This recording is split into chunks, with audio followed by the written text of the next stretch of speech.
Hello friends, Manya's Kannada vlog ಚಾನಲ್ಗೆ ನಿಮ್ಮೆಲ್ಲರಿಗೂ ಸ್ವಾಗತ ಸುಸ್ವಾಗತ. ಇವತ್ತಿನ ದಿನ ನಾನು ನನ್ನ ಹಿಂದಿನ ದೀಪಾವಳಿ ಆಚರಣೆ ಅನ್ನೋ ವ್ಲಾಗ್ನಲ್ಲಿ ಮುಂದೆ ಏನಾಯಿತು ಅನ್ನೋದನ್ನು ನನ್ನ ನೆಕ್ಸ್ಟ್ ವ್ಲಾಗ್ನಲ್ಲಿ ಹೇಳ್ತೀನಿ ಅಂತ ಹೇಳಿದ್ದೆ. ಅದರ ಮುಂದಿನ ಭಾಗ ಇದು. ಆವತ್ತಿನ ದಿನ ಏನೇನಾಯಿತು ಅನ್ನೋದು. ಅದಕ್ಕೂ ಮುಂಚೆ ನೀವೇನಾದ್ರು ಫಸ್ಟ್ ಟೈಮ್ ನನ್ನ ಚಾನಲ್ಗೆ ವಿಸಿಟ್ ಆಗಿದ್ದರೆ, ಮೊದಲನೇ ಬಾರಿ ನನ್ನ ಚಾನಲನ್ನು ನೋಡ್ತಾ ಇದ್ದರೆ ಪ್ಲೀಸ್ ಕೆಳಗಡೆ ಕಾಣೋ ರೆಡ್ ಕಲರ್ ಬಟನನ್ನು ಕ್ಲಿಕ್ ಮಾಡಿ ನನ್ನ ಚಾನಲ್ಗೆ ಸಬ್ಸ್ಕ್ರೈಬ್ ಆಗಿ. ಸಬ್ಸ್ಕ್ರೈಬ್ ಆದ ತಕ್ಷಣ ಪಕ್ಕದಲ್ಲಿ ಒಂದು ಬೆಲ್ ಐಕನ್ ಕಾಣಿಸುತ್ತೆ. ನೀವು ಅದನ್ನು ಕ್ಲಿಕ್ ಮಾಡೋದ್ರಿಂದ ನಾನು ಯಾವಾಗೆಲ್ಲ ವಿಡಿಯೋಗಳನ್ನು ಅಪ್ಲೋಡ್ ಮಾಡ್ತೀನೋ ಆ ವಿಡಿಯೋ ನೋಟಿಫಿಕೇಷನ್ ನಿಮಗೆ ತಕ್ಷಣಕ್ಕೆ ಬಂದು ತಲುಪುತ್ತೆ. ಹಾಗೆ ನನ್ನ ಹಿಂದೆ ಯಾವ್ಯಾವುದು ವಿಡಿಯೋ ಇದೆಯೋ, ಹಿಂದೆ ಅಪ್ಲೋಡ್ ಮಾಡಿರೋದು, ಅದನ್ನು ಕೂಡ ನೀವು ನೋಡ್ಬೋದು. ಓಕೆ, ಇವಾಗ ನಾವು ಆವತ್ತಿನ ದಿನ ಸಂಜೆ ಊಟ ಎಲ್ಲ ಮುಗಿಸಾದ್ಮೇಲೆ ನನ್ನ ನಾದಿನಿ ಮತ್ತು ಅವರ ಯಜಮಾನ್ರು ಕೂಡ ಬಂದಿದ್ದರು. ನಾವೆಲ್ಲ ಸೇರಿ ಈ ರೀತಿ ಚೌಕಾಬಾರ ಅಂತ ಏನು ಹೇಳ್ತೀವಿ ಅದನ್ನು ಆಡ್ತಾಯಿದ್ದೀವಿ. ನಾವು ಕಬಡ್ಡಿ ಆಟ ಅಂತ ಹೇಳ್ತೀವಿ, ಅದನ್ನು ಆಡ್ತಾಯಿದ್ದೀವಿ ಎಲ್ಲರೂ ಸೇರಿಕೊಂಡು. ನೋಡ್ತಾ ಇರ್ಬೋದು ನೀವು.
ನಾವು ಆಲ್ಮೋಸ್ಟ್ ಯಾವಾಗಲೂ ಈ ಆಟನ ಆಡ್ತಾ ಇರ್ತೀವಿ. ತುಂಬ ಖುಷಿ ಕೊಡುತ್ತೆ ಈ ಆಟ ಆಡೋದಕ್ಕೆ. ಇಲ್ಲಿ ನಾನು ಮತ್ತು ನನ್ನ ಅತ್ತೆ, ನನ್ನ ಮೈದುನ, ಹಾಗೆ ನನ್ನ ನಾದಿನಿಯ ಗಂಡ ಆಟ ಆಡ್ತಾ ಇದ್ದೀವಿ.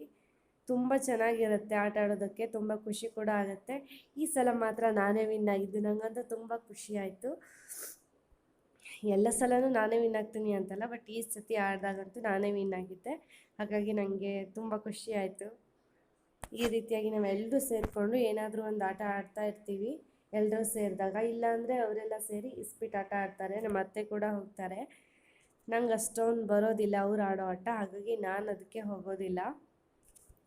ಅದಕ್ಕೋಸ್ಕರ ಇವಾಗ ಒಂದು ಮ್ಯಾಚ್ ಅವ್ರು ಇಸ್ಪೀಟ್ ಆಡಿ ಮುಗಿದಿತ್ತು, ಹಾಗಾಗಿ ನಾವು ಇವಾಗ ಇದನ್ನು ಆಟ ಆಡ್ತಾ ಇದ್ದೀವಿ. ಇದೆಲ್ಲ ಆದಮೇಲೆ ಮಾರನೇ ದಿನ ನನ್ನ ಅತ್ತಿಗೆ ಸುಕ್ಕಿನುಂಡೆ ಅಂತ ಏನು ಹೇಳ್ತೀವಿ ಅದನ್ನು ಮಾಡಿದ್ರು. ಅದರ ರೆಸಿಪಿ ಕೂಡ ನಾನು ನಿಮ್ಮ ಜೊತೆ ಶೇರ್ ಮಾಡ್ತಾಯಿದ್ದೀನಿ, ನೋಡ್ತಾ ಇರ್ಬೋದು. ಇಲ್ಲಿ ಅವರು ನಮ್ಮ 3 ತೆಂಗಿನಕಾಯಿಗಳನ್ನು ತುರಿದ್ಬಿಟ್ಟು ಅದಕ್ಕೆ ಬೆಲ್ಲವನ್ನು ಸೇರಿಸಿ ಈ ರೀತಿಯಾಗಿ ಕಾಯಿಸ್ಕೊಳ್ತಾ ಇದ್ದಾರೆ.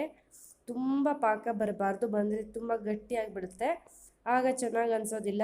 ಹಾಗೆ ತುಂಬ ತೆಳ್ಳಗೆ ಕೂಡ ಇರಬಾರ್ದು, ಲಡ್ಡು ಕಟ್ಟೋ ಥರ ಇರಬೇಕು. ತುಂಬ ಗಟ್ಟಿ ಇರಬಾರ್ದು, ತಿನ್ನೋದಕ್ಕೂ ಕೂಡ ತುಂಬ ಚೆನ್ನಾಗಿರುತ್ತೆ. ಈ ಕಡೆ ಅದರ ಮೇಲ್ಗಡೆ ಕೋಟಿಂಗ್ಗೋಸ್ಕರ ಅಕ್ಕಿಯನ್ನು ರುಬ್ಕೊಳ್ತಾ ಇದ್ದಾರೆ. ಅಕ್ಕಿ ರುಬ್ಬಿ ಆದಮೇಲೆ ಅದಕ್ಕೆ ಸ್ವಲ್ಪ ಕಲರ್ಗೋಸ್ಕರ ಅರಿಶಿನವನ್ನು ಕೂಡ ಹಾಕಿ, ಸ್ವಲ್ಪ ಚಿಟಿಕೆಯಷ್ಟು ಉಪ್ಪನ್ನು ಕೂಡ ಹಾಕಿ ಈ ರೀತಿ ಮಿಕ್ಸ್ ಮಾಡ್ಕೊಳ್ತಾ ಇದ್ದಾರೆ. ಇವಾಗ ಈ ರೀತಿ ತಯಾರಿಸ್ಕೊಂಡಿರೋ ಸ್ಟಫಿಂಗನ್ನು ಸ್ವಲ್ಪ ತಣ್ಣಗಾದ್ಮೇಲೆ ಉಂಡೆಗಳನ್ನು ಕಟ್ಟಿ ಇಡ್ತಾ ಇದ್ದಾರೆ. ನೋಡ್ತಾ ಇರ್ಬೋದು ನೀವು ಯಾವ ಹದಕ್ಕೆ ಇರಬೇಕು ಅಂತ. ತುಂಬ ಗಟ್ಟಿ ಆದರೆ ಕೂಡ ಚೆನ್ನಾಗಿರೋದಿಲ್ಲ ತಿನ್ನೋದಕ್ಕೆ. ಈ ರೀತಿ ಲಡ್ಡು ಮೆಜರ್ಮೆಂಟಲ್ಲಿದ್ದರೆ ಚೆನ್ನಾಗಿರುತ್ತೆ. ಇವಾಗ ಅದನ್ನು ರುಬ್ಬಿಟ್ಕೊಂಡಿರೋ ಅಕ್ಕಿ ಹಿಟ್ಟಿನಲ್ಲಿ ಈ ರೀತಿಯಾಗಿ ಅದ್ಬಿಟ್ಟು ಕರ್ಕೊಳ್ತಾ ಇದ್ದಾರೆ. ತುಂಬ ದಪ್ಪ ಇರಬಾರ್ದು ಅಕ್ಕಿ ಹಿಟ್ಟು, ಜಸ್ಟ್ ಫ್ಲೋಯಿಂಗ್ ಕನ್ಸಿಸ್ಟೆನ್ಸಿ ಇರಬೇಕು ಅಷ್ಟೇ. ಜಸ್ಟ್ ಅದರಲ್ಲಿ ಡಿಪ್ ಮಾಡಿ ಈ ರೀತಿ ಎಣ್ಣೆಯಲ್ಲಿ ಬಿಟ್ಟರೆ ಆಯಿತು. ತುಂಬ ಟೇಸ್ಟಿಯಾಗಿರುತ್ತೆ, ಸಖತ್ತಾಗಿರುತ್ತೆ. ನೀವು ಕೂಡ ಒಮ್ಮೆ ಟ್ರೈ ಮಾಡಿ ನೋಡ್ಬೋದು. ಒಮ್ಮೆ ತಿಂದರೆ ಪದೇ ಪದೇ ತಿನ್ನಬೇಕು ಅಂತ ಅನಿಸುತ್ತೆ. ಮಾಡೋದಕ್ಕೂ ಕೂಡ ತುಂಬ ಈಸಿ. ಜಾಸ್ತಿ ಸಾಮಾನುಗಳೇನು ಬೇಕಾಗಿರೋದಿಲ್ಲ. ಕಾಯಿ, ಬೆಲ್ಲ ಮತ್ತು ಅಕ್ಕಿ ಇಷ್ಟೇ ಇದ್ರೂ ಕೂಡ ಮಾಡ್ಬೋದು. ನೀವು ಸ್ಟಫಿಂಗ್ಗೆ ಏಲಕ್ಕಿ ಪುಡಿಯನ್ನು ಕೂಡ ಸೇರಿಸ್ಕೊಳ್ಬೋದು. ನಾವು ಸೇರಿಸಿದ್ವಿ, ನಾನು ಹೇಳೋದಕ್ಕೆ ಮರೆತೆ. ಹಾಕಿದ್ರೂ ಪರವಾಗಿಲ್ಲ, ಹಾಕದೇ ಇದ್ರೂ ಪರವಾಗಿಲ್ಲ, ಬಟ್ ಟೇಸ್ಟ್ ಅಂತೂ ತುಂಬ ಚೆನ್ನಾಗಿರುತ್ತೆ. 3 ಸಾಮಗ್ರಿಗಳನ್ನು ಉಪಯೋಗಿಸ್ಕೊಂಡು ಎಷ್ಟು ಟೇಸ್ಟಿಯಾಗಿ, ತುಂಬ ರುಚಿಯಾಗಿ ಈ ರೀತಿ ಸುಕ್ಕಿನುಂಡೆ ಅಥವಾ ಸುಕ್ಕಲುಂಡೆ ಅಂತ ಏನು ಹೇಳ್ತೀವಿ ಅದನ್ನು ಮಾಡ್ಬೋದು. ನೋಡಿ ಎಷ್ಟು ಚೆನ್ನಾಗಿ ಬಂದಿದೆ. ನನಗಂತೂ ನೋಡಿದ್ರೇ ತಿನ್ನಬೇಕು ಅಂತ ಅನ್ನಿಸ್ತಾ ಇದೆ, ಅಷ್ಟೊಂದು ಟೇಸ್ಟಿಯಾಗಿತ್ತು. ತುಂಬ ಚೆನ್ನಾಗಿ ಮಾಡಿದ್ರು ಅವರು. ನಾವು ಕೂಡ ಎಲ್ಲರೂ ಕೂಡ ತಿಂದ್ವಿ. ಒಳಗಡೆ ಕಾಯಿ ಬೆಲ್ಲ ಎಲ್ಲ ಇರೋದ್ರಿಂದ ತುಂಬ ಟೇಸ್ಟಿಯಾಗಿರುತ್ತೆ.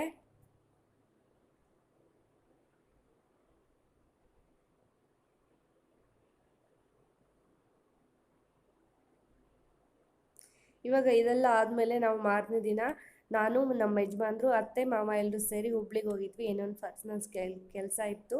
ಅಲ್ಲಿ ನಾವು ಹೋಟೆಲ್ ಅಯೋಧ್ಯೆಗೆ ಬಂದಿದ್ವಿ. ನಾನು ಮತ್ತು ನಮ್ಮ ಯಜಮಾನ್ರು ಫಸ್ಟ್ ಟೈಮ್ ಮೀಟ್ ಆಗಿರೋದು ಇದೇ ಹೋಟೆಲ್ನಲ್ಲಿ. 6 ವರ್ಷದ ನಂತರ ನಾವು ಮತ್ತೆ ಅದರ ನಂತರ ಮದುವೆ ನಂತರ ಮೊದಲನೇ ಸಾರಿ ಬಂದಿದ್ದು. ನನಗಂತೂ ತುಂಬ ಖುಷಿ ಆಯಿತು.